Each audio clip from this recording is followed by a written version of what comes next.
Hi అండి, welcome to Suji diaries. ఈరోజు చిట్లపొడి ఎలా తయారు చేయాలో చూపిస్తాను. చిట్లపొడికి కావాల్సినవి ఉలువలు, మినపగుండ్లు, పెసరబ్యాళ్ళు, కందిబ్యాళ్ళు, శనగబ్యాళ్ళు. దీనికి ఉలువలు సగం వంతు అయితే మనం తీసుకునేటివన్నీ సగం వంతుగా ఉండాలి. చిట్లపొడికి ముందుగా ఉలువలను బాగా వేయించుకోవాలి, దోరగా వేయించుకోవాలి. తర్వాత బుడ్డలు కూడా దోరగా వేయించుకోవాలి. ఇలా దోరగా వేయించుకున్న బుడ్డలు దాంట్లో కలపకుండా పక్కన పెట్టుకోవాలి. తర్వాత కందిబ్యాళ్ళు దోరగా వేయించుకోవాలి.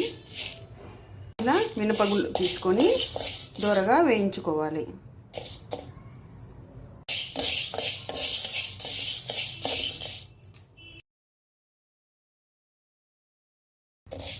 పెసరబ్యాళ్ళు కూడా దోరగా వేయించుకోవాలి.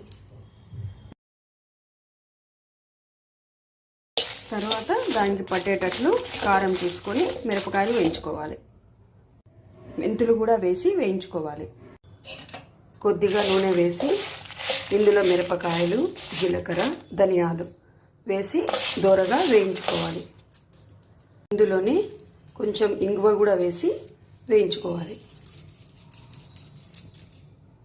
పులుపు కోసము చింతపండైనా వేసుకోవచ్చు, లేకపోతే చిగురు ఆకు ఉంటుంది కదా ఎండబెట్టినది, అదైనా వేసుకోవచ్చు.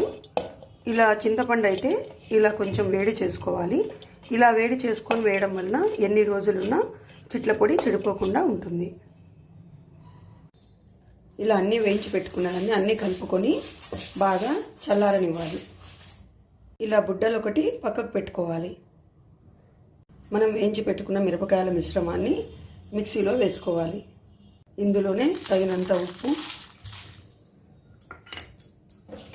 మనం వేయించుకున్న చింతపండు వేసి మిక్సీకి వేసుకోవాలి. ఇలా మెత్తగా మిక్సీ పట్టుకున్న దాంట్లో బుడ్డలు, మనం వేయించుకున్న బుడ్డలు వేయాలి. తర్వాత మిక్సీ పట్టుకోవాలి. ఇలా మిక్సీ పట్టుకొని ఒక గిన్నెలో వేసుకోవాలి.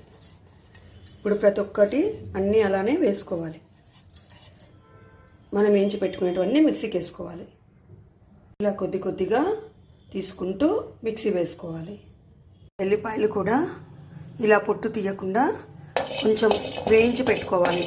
అంటే పసిమిపోయేటట్లు వేయించుకొని లాస్ట్కు వేసుకోవాలి. ఇలా లాస్ట్లో మనం వేయించి పెట్టుకున్న ఎల్లిపాయలను వేసి మిక్సీకి వేసుకోవాలి. ఇలా చాలా మెత్తగా మిక్సీ పట్టుకోవాలి. ఇలా అంతా గ్రైండ్ చేసుకుంటే చిట్లపొడి రెడీ అవుతుంది.